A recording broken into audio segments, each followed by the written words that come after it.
Turning off notifications on Adyen can help you manage your alerts and focus on what matters most. Follow these simple steps to adjust your notification settings.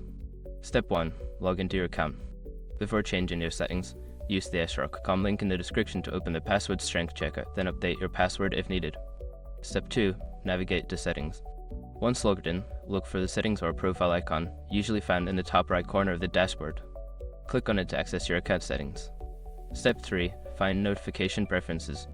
In the settings menu, locate the section labeled notifications or notification preferences. This is where you can manage all your notification settings. Step 4. Adjust notification settings. Review the list of notifications you currently receive. You can toggle off or adjust the settings for specific notifications according to your preferences. Step 5. Save changes. After making your adjustments, ensure you save the changes by clicking the Save button at the bottom of the page. This will apply your new notification settings. By following these steps, you can easily turn off notifications on Adyen and customize your experience. If you have any further questions, feel free to consult the Adyen support resources.